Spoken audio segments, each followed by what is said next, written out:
Hey gamers, Maniac here with a brand new fail. The ongoing series where I talk about movies and where they made mistakes.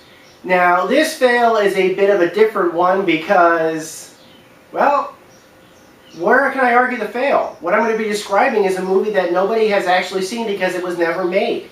Where's the failure there other than the fact that the movie was made? Well, I can say this. We're going to be talking about the Superman scripts, the Superman Lives script. And the failure is the fact that this script was never produced into an actual movie, and yet both Man of Steel and Superman Returns were.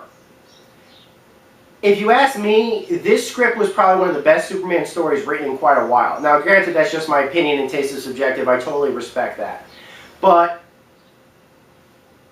the reason why I wanted to talk about this is because that recently a documentary has been released on video on demand, and by that I of course mean digital streaming as well as Blu-ray, basically detailing the failed production of this Superman Lives movie and what happened to it.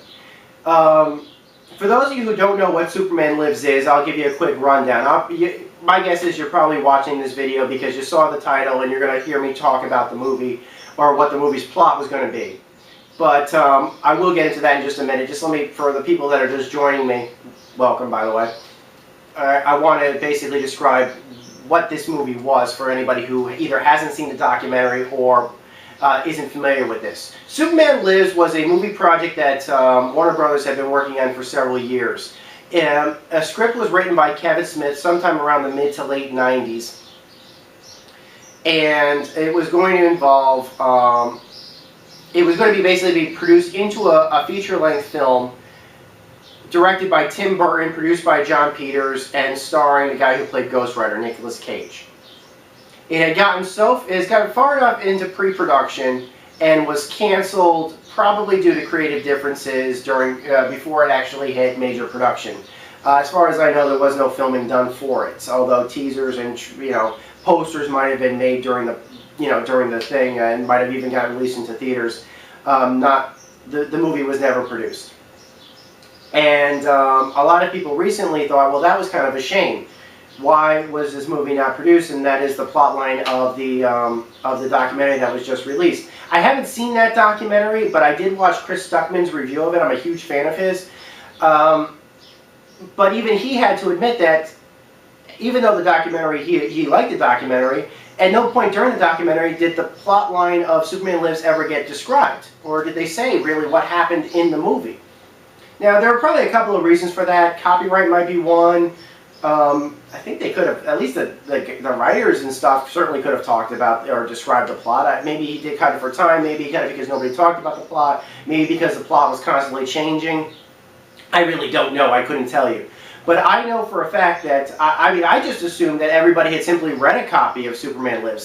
Superman Lives kind of became one of those cult scripts that circulated heavily around the year 2000 or so.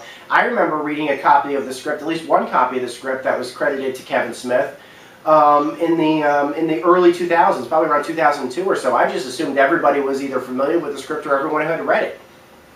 But I'm sure that there are probably a couple of you out there, including Chris Stuckman, hi Chris if you're watching this, that really would like to know what was going on in that movie or what the plot line of this movie was going to be. Now, I don't know if what I'm about to tell you guys is illegal. I don't think it is. Because, like I said, this movie is not going to be produced. And nor would they have used this script even if they had produced it. It was clear that by the time that Tim Burton, what I'm basically going to describe to you was based upon a Kevin Smith draft. Now, I know for a fact due to interviews with Kevin Smith had made it clear that they weren't going to use that draft when they were going to shoot the movie. Tim Burton and Nicolas Cage had both signed on to do the movie based upon the Kevin Smith draft, which I think is the draft I'm going to be describing for you guys. But as soon as Tim Burton went on the project, he had basically said, oh, my own writing team will work on this. And Kevin Smith later described that he's probably going to write some crazy script with it, whereas, I don't know, Superman would have had scissors for fingers or something. I don't know. This is not going to have been produced, but what I'm going to impart upon you is going to be the information that you would need to know, at least to determine for yourselves would this have been a tragedy for them to produce or not. Like I said, I happen to have liked it, but whether you like it or not is totally up to you. And like I said, I can't produce images here, so you're just going to have to take my word for how this script was going to go. The movie was going to start sometime during the career of Superman, meaning that Superman was already going to be established by the time the movie started. There was no origin story written. There might have been a crawl or something like that they really wanted to, but the movie started when Superman is already Superman. He's already he's got his alter ego of Clark Kent, he's working for the Daily Planet, and he is in a relationship with Lois Lane, and Lois Lane knows that Clark Kent is Superman.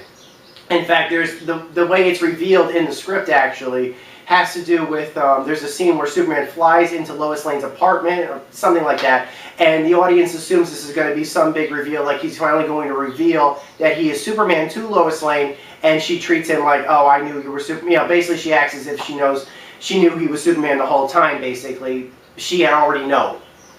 So they were dating, there was a relationship, just to show you how far into the Superman mythos this script was going to be.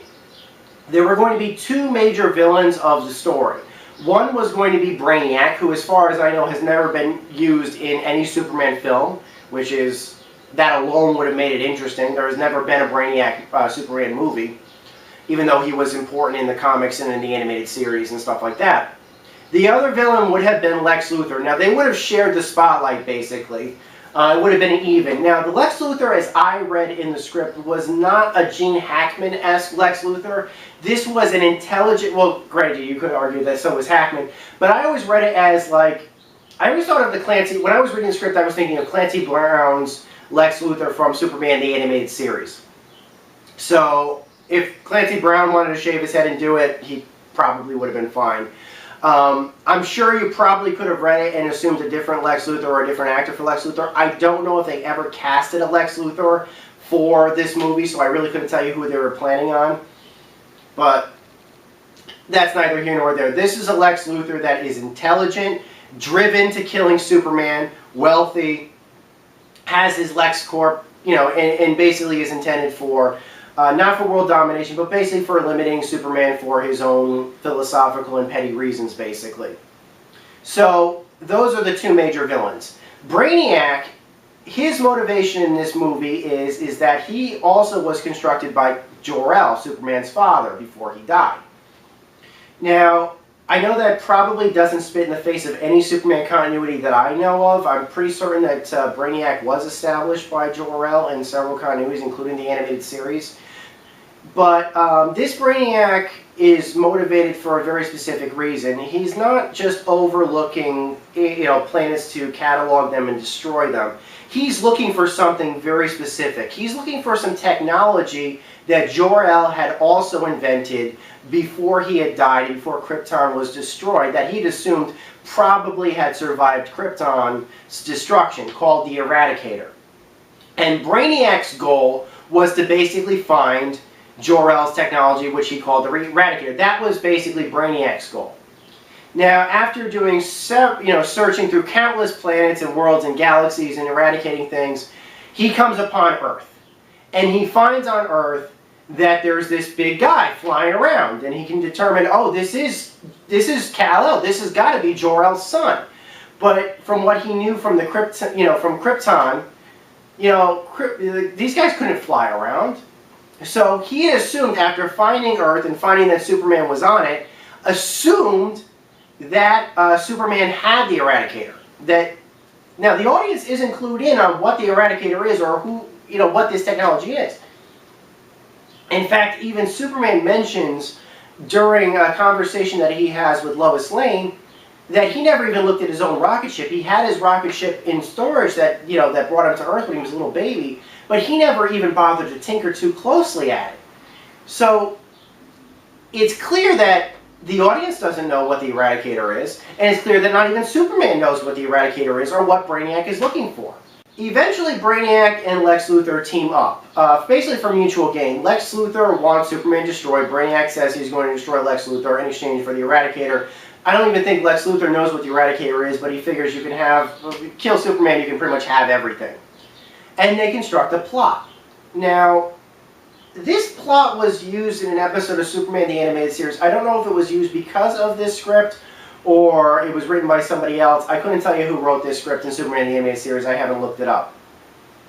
But Lex Luthor comes up with a plan to take LexCorp satellites and to interface them in a certain way surrounding the planet Earth that they block out the yellow spectrum of sunlight. For those of you die-hard Superman fans who are familiar with this, we know for a fact that Superman gets his powers from the yellow spectrum of sunlight that comes through the sun to the planet Earth, basically. Krypton had a red sun. It was not capable of producing yellow sunlight. Now, technically speaking, from what scientists have said, there's really not too much difference between a red sun and a yellow sun, but, you know, that's just it.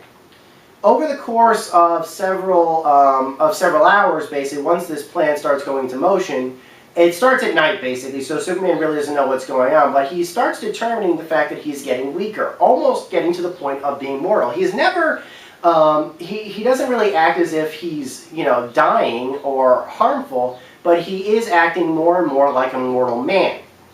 He's losing his flight ability, he's losing his speed, he's losing his super strength.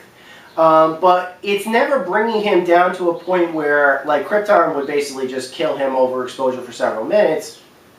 It's never really bringing him like, oh, I am debilitated. He's more like, wow, I am just a regular, I feel like a regular man. I don't feel like the super, you know, I don't feel like myself. I feel lesser. I feel different.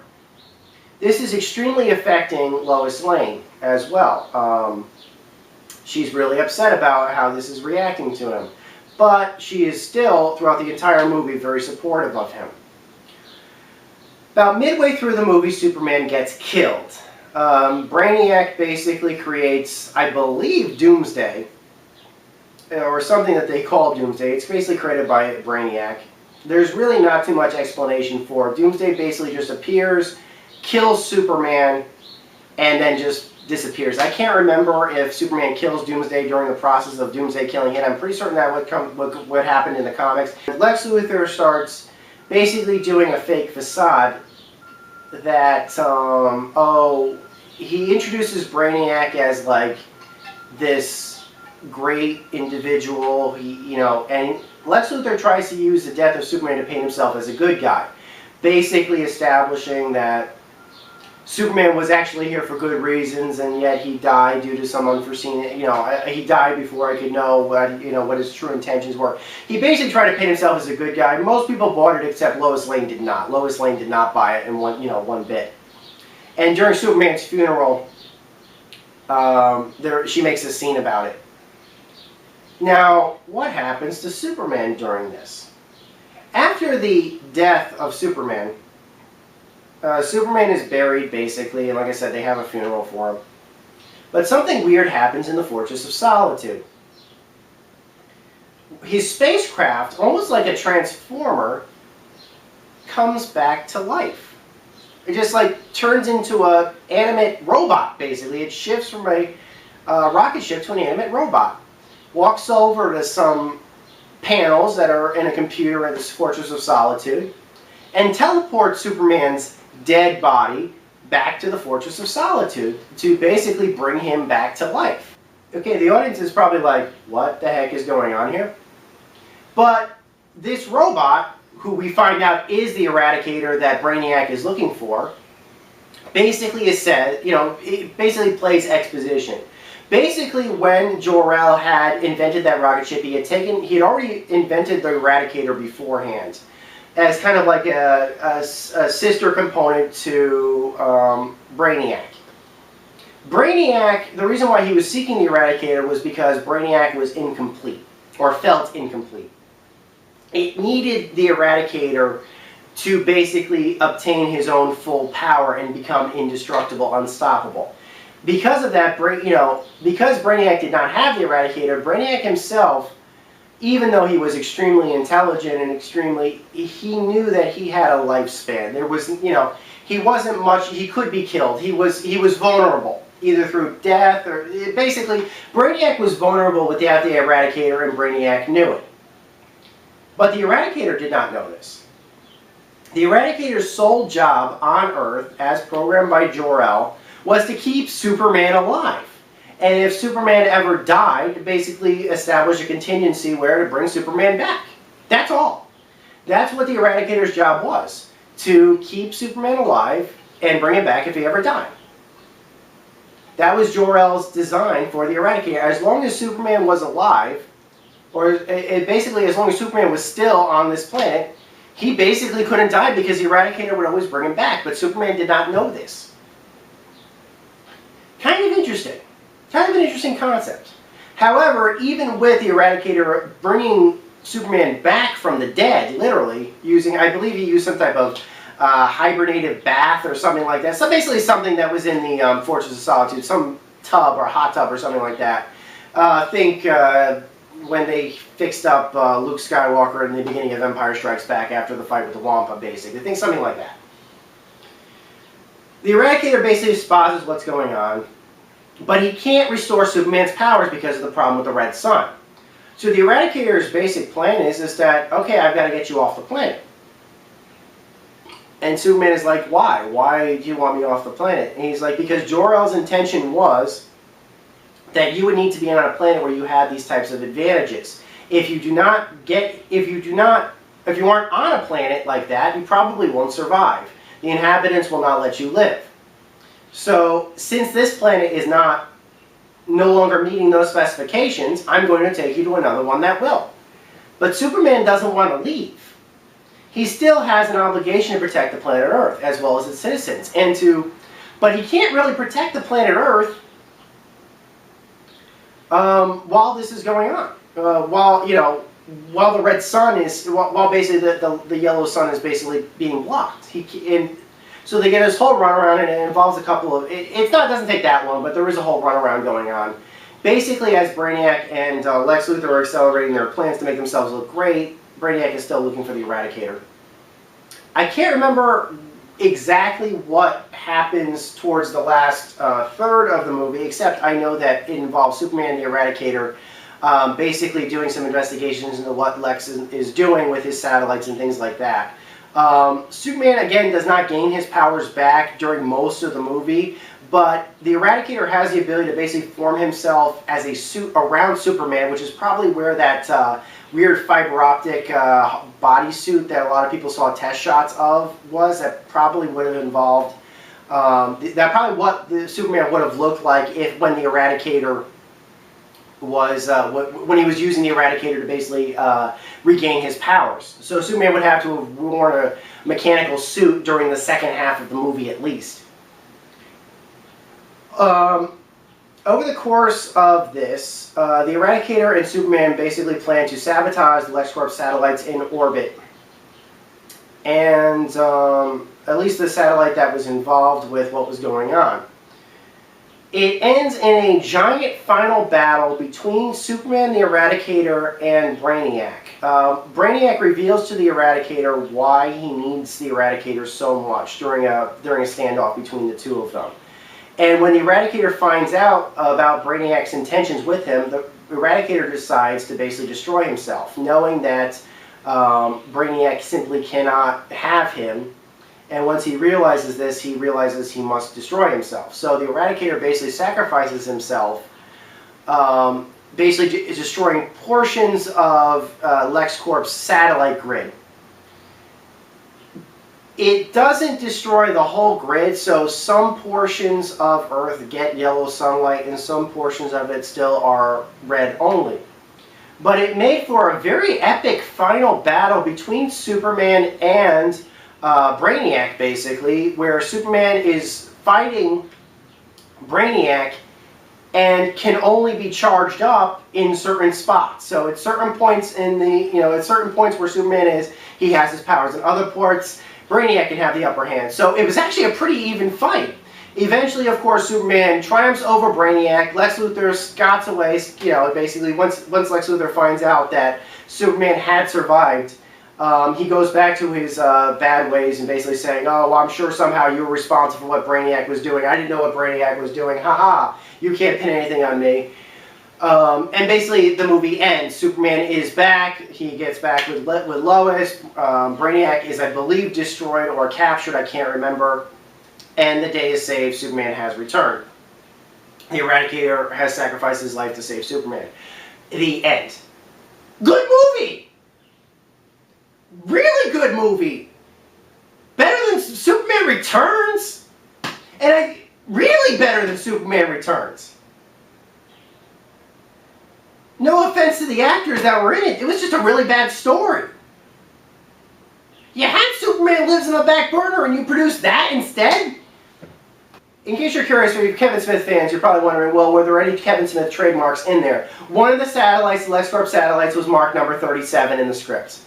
The governor of the state that Metropolis happens to land in was named Caitlin Bree. So there were several Kevin Smith things in there, basically. It became clear, I mean, I read the script before I found out Kevin Smith's notes about, because I know that Kevin Smith has talked about his work on Superman Lives at great length, and that's fine. I mean, Kevin Smith worked really hard on that script, I'm sure. It's really well written. Like I said, there are several Kevin Smith references in it, certainly, and that's fine. I mean, Kevin Smith has earned his right to talk about it at length, however he sees fit. And I'm grateful that he was able to talk about it because this was a major epic story. I'm really excited to see the documentary that was being made about this. I haven't picked up the Blu-ray yet, but at some point I probably will. Hopefully I'll find it in stores. If I find it in stores, I'll pick it up. But yeah, that was the script of Superman Lives.